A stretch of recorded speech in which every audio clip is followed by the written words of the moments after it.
श्री केदारनाथ ज्योतिर्लिंग की कथा आज प्रारंभ होने को जा रही है। आप लोगों के अहोभाग्य हैं जो आज आपको श्री केदारनाथ ज्योतिर्लिंग की कथा सुनने को मिल रही है। आपके भाग्य जागृत है। श्री महादेव का ध्यान करते हुए, श्री मां गौरा का ध्यान करते हुए, आदरणीय साध संगत जी उनका आह्वान करते हुए कथा प्रारंभ करते हैं।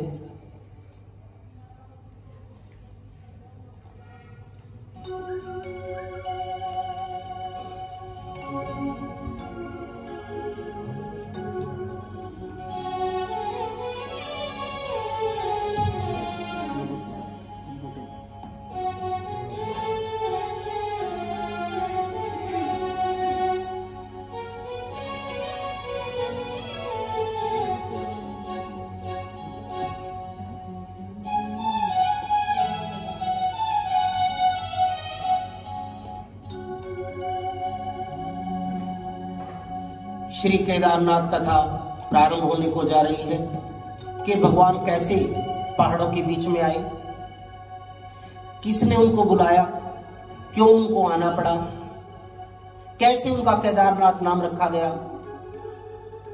और किसने वहां उनके दर्शन किए। इन सभी प्रश्नों के जवाब आपको इस कथा के अंदर प्राप्त होंगे।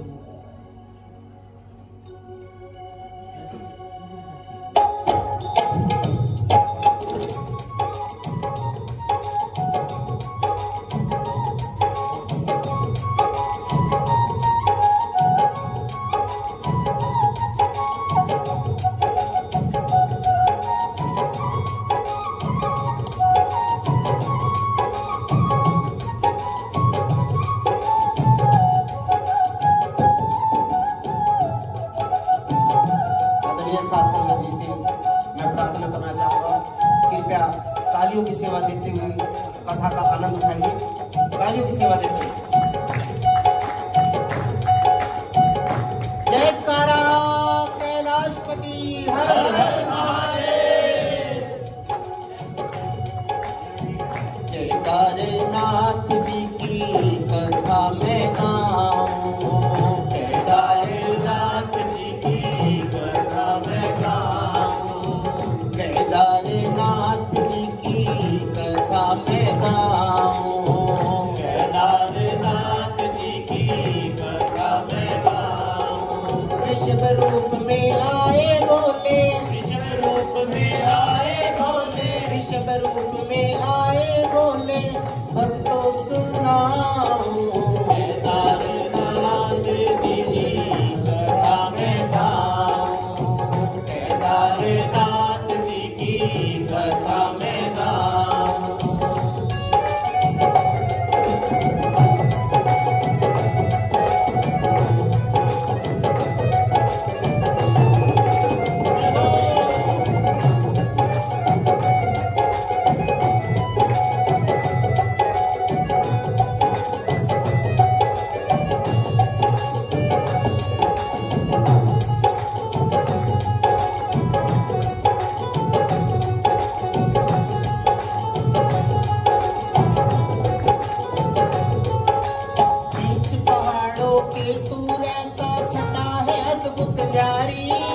छटा है अद्भुत न्यारी, छटा है अद्भुत न्यारी। बीच पहाड़ों की तू रहता, छटा है अद्भुत न्यारी, छटा है अद्भुत न्यारी, छटा है अद्भुत न्यारी। तेरे चरणों से बहती है पाप विमोचन प्यारी, पाप विमोचन प्यारी, पाप विमोचन प्यारी। तेरे चरणों से बहती है पाप विमोचन प्यारी, पाप विमोचन प्यारी, पाप विमोचन प्यारी। चारों तरफ है बर्फ के गोले, चारों तरफ है बर्फ के गोले, चारों तरफ है बर्फ के गोले। कैसे व्याख्यान गाऊं केदारनाथ जी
आदरणीय भक्तों, केदारनाथ जी की कथा में गाऊं, वृषभ रूप में आए भोले।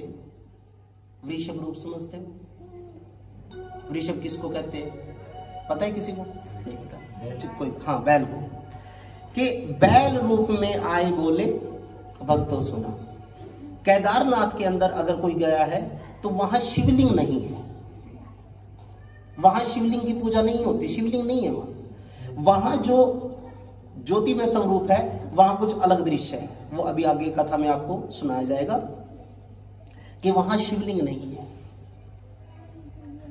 कि बीच पहाड़ों के तू रहता, छटा है अद्भुत न्यारी। केदारनाथ के अंदर चारों तरफ ऐसे पहाड़ हैं जहां से आने को मन ही नहीं करता, चारों तरफ बर्फ ही बर्फ है, और उनके ही श्री चरणों से पाप विमोचनी बह रही है, जिसको मां गंगे कहते हैं। आदरणीय भक्तों, कथा प्रारंभ होने को जा रही है, ध्यान दीजिए।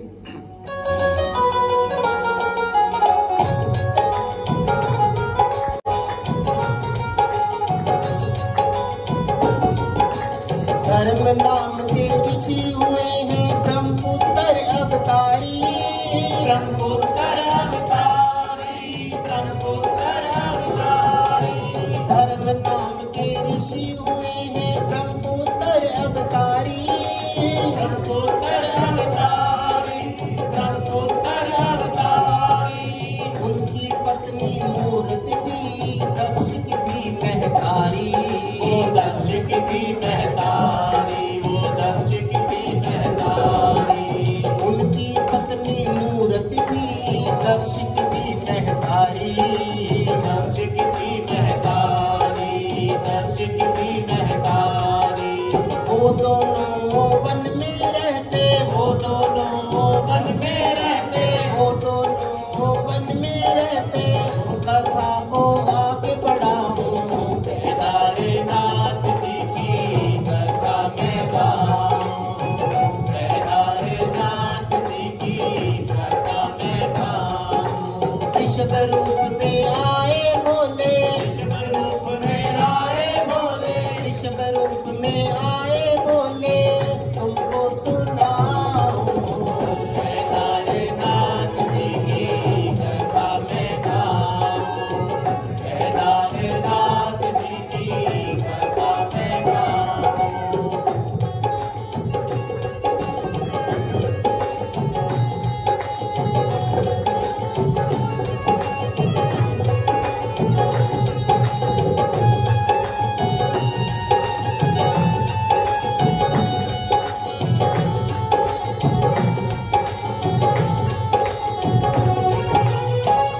आदरणीय शासक जी, धर्म नाम के ऋषि हुए, एक ऋषि हुए जिनका नाम था धर्म,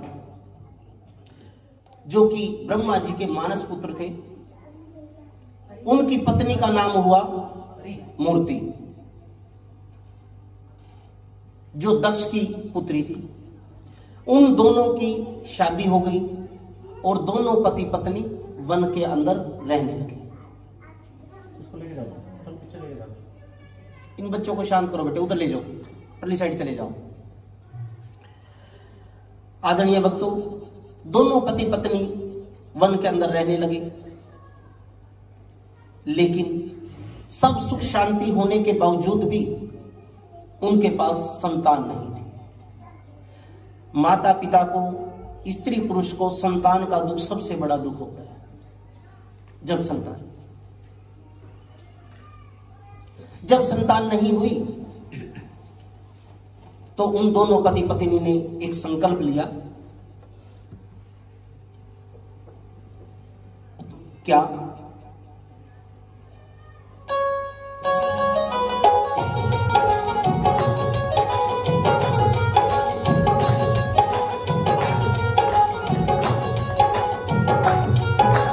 उन दोनों ने लगा समाधि, श्री नारायण गाए।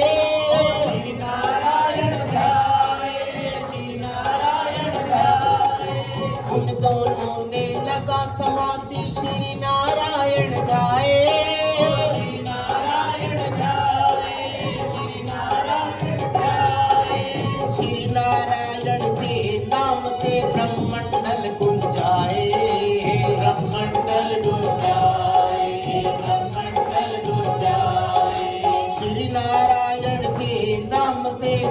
ब्रह्मंडल गुन जाए, ब्रह्मंडल गुन जाए, ब्रह्मंडल गुन जाए। श्री नारायण दर्शन पाए, श्री नारायण दर्शन पाए।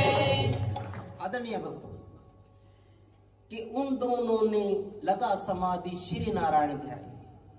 जब संतान नहीं हुई तो सीधा श्री नारायण का ध्यान किया, और श्री नारायण को ध्याते ध्याते जब कोई भी हम भगवान से प्रार्थना करते हैं या कोई भी हमारी ख्वाहिश होती है तो उसके पीछे संघर्ष भी उतना ही बड़ा होता है। अगर हमारी ख्वाहिश इतनी है तो संघर्ष छोटा नहीं हो सकता, ये कभी मत सोचना। अगर आज हम अपने बच्चे को डॉक्टर बनाते हैं, वकील बनाते हैं, तो उसके पीछे कम से कम भी 8 से 10 साल हमें लग जाते हैं ना। लेकिन ख्वाहिश भी कितनी बड़ी थी, आगे जानना चाहेंगे आप। तो श्री नारायण को ध्याने लगे, और कैसे ध्याने लगे?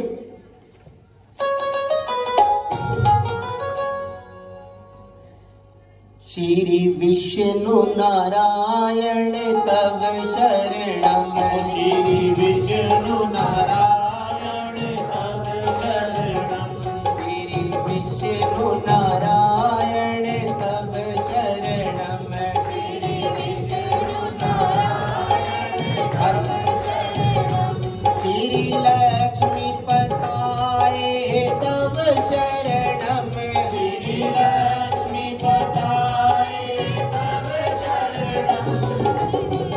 आदरणीय साध संगत जी, बोलने में कंजूसी ना करें, सभी भक्तजन एक आवाज में बोले।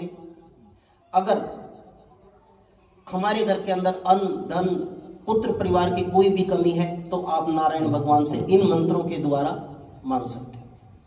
विधि मैं बता दूंगा, उसको आप मांग सकते हो। मेरे साथ में जैसे धर्म और धर्म की पत्नी लक्ष्मी श्री नारायण भगवान का ध्यान लगा रहे, आप भी लगाइए और बोलिए श्री लक्ष्मी नारायण तव शरणम, श्री लक्ष्मी नारायण तव शरणम, श्री लक्ष्मी पताये तव शरणम, श्री लक्ष्मी पताये तव शरणम, हे कृष्णाय प्रभु तव शरणम, हे कृष्णाय प्रभु तव शरणम, हे पद्म नाभम तव शरणम, हे पद्मनाभं तव शरणम, हे चक्रधराय तव शरणम, हे चक्रधराय तव शरणम, हे चक्रधराय तव शरणम, हे चक्रधराय तव शरणम।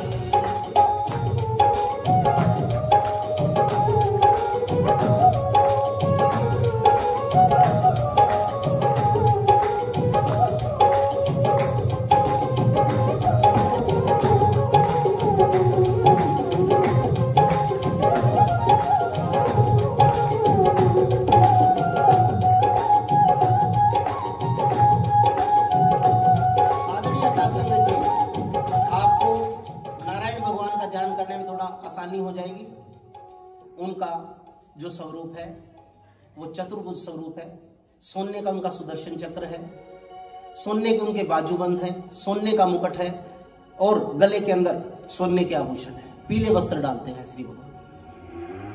सोने की ही उनकी चरण पादुका है, सोने की उनकी गदा है, और सोने के आसन पे ही बैठते हैं। और बाएं अंग में महालक्ष्मी बैठती है। महालक्ष्मी बहुत सुंदर है, बहुत गोरी है, पतले से हैं, सुंदर हैं, लंबे लंबे उनके बाल हैं, और श्री नारायण भगवान से बड़ा मुकुट डालते हैं सोने का, भगवान थोड़ा छोटा डालते हैं। इस रूप में आप लक्ष्मी नारायण भगवान का ध्यान कीजिए। हाँ जी। हे चक्रधराय तव शरणम, हे चक्रधराय तव शरणम, हे गोविंदाय तव शरणम, हे गोविंदाय तव शरणम, हे श्रीधराय तव शरणम, हे श्रीधराय हे ब्रह्मजनाय तव शरणम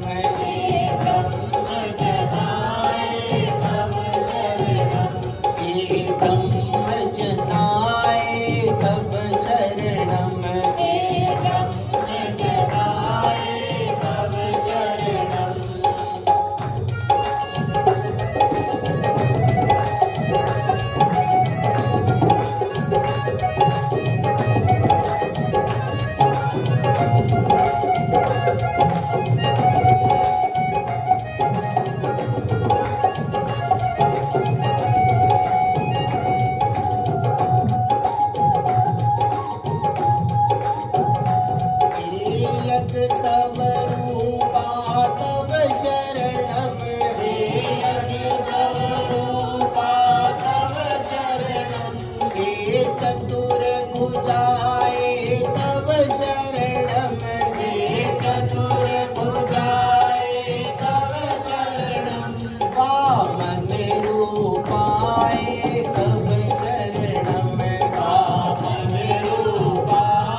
पत्नी ने पहले अन्न का त्याग किया,